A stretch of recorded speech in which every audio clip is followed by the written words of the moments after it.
I've got a mystery on my hands and I need your help to figure this out. Gavin Gear here from ultimatereloader.com. I've been shooting a ton of 44 Magnum lately. Full house loads. Why?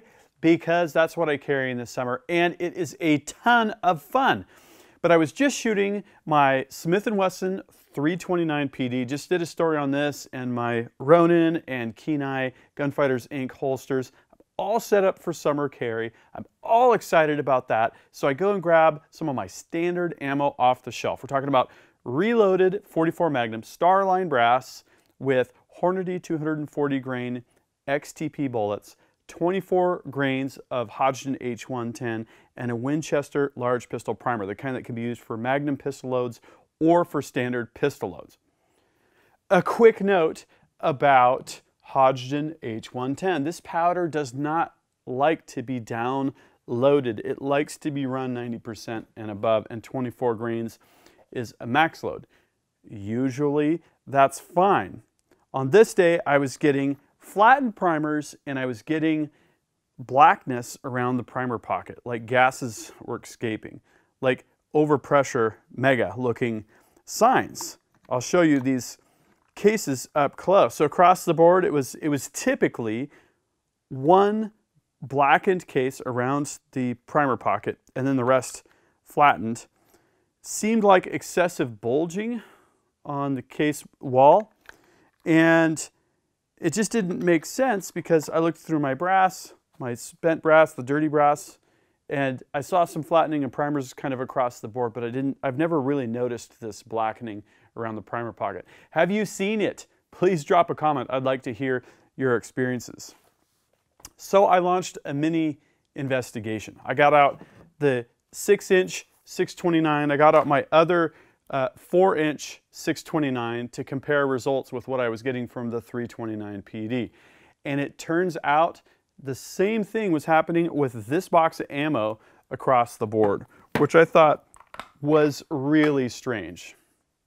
So I got further into the investigation. I decided the first thing I'm going to check is my powder charge. So I broke down several cases and carefully funneled the powder into a pan. I've got one here. I've got here an A&D FX120i scale. This is accurate to 2/100ths of a grain. So, you know, I know the scale is going to tell me the truth here. What did it tell me? I'm just going to put this pan on here. I'm going to zero that out.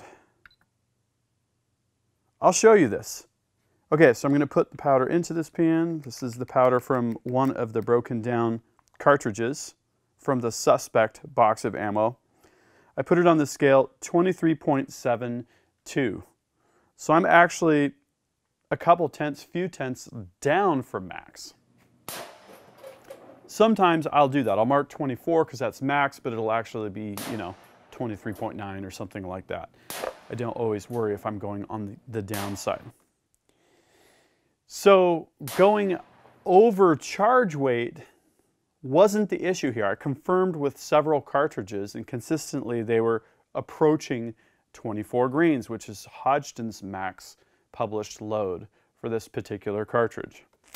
Okay, so then I started to have a discussion with Hodgdon and I said, hey, this is strange. I'm having excessive pressure signs. I showed them a picture of the case heads and I've got this blackening around the primer pocket. They're really flattened. You know, what could be going on here? And they said, well, it possibly could be powder contamination. Well, I looked at the powder. I'll show you this up close. Brand new sealed 8-pound canister of H110. I pour some of that into this gray pan here and I compare it with what's in the silver pan, the one from the broken down cartridge, and I can't tell the difference visually.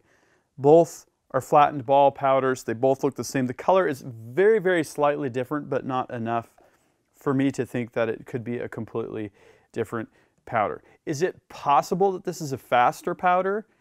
I suppose so. I loaded this ammunition a few years ago. Looks like it was December 10th, 2016. So not even 3 years ago, 2.5 years ago. And So then I thought, okay, let's take a look at the primers. Let's take a look at, one of the broken down cartridges. I used a decapping tool from Lee to pop the primer out. I compared that to a box of Winchester large pistol primers for Magnum or standard loads. This is the primer right here. And you can see inside there's a certain color coating that they use, and it looked identical. And it also, on the outside, the brass looked identical as well. So I believe that this load appears to be correct. Could the powder be contaminated? I suppose. Could the powder have been stored in an excessively dry environment? Ron Reber from Hodgdon, the chief ballistician there in the lab, indicated that sometimes if you store powder improperly, it can basically increase the burn speed or increase the pressure, something like that. And I suppose that's a possibility, but this ammunition was loaded, I believe, in the more humid part of the state before I actually moved. So it's just not adding up. I tested other ammo off the shelf that had the same specification, and it didn't seem to exhibit the same results.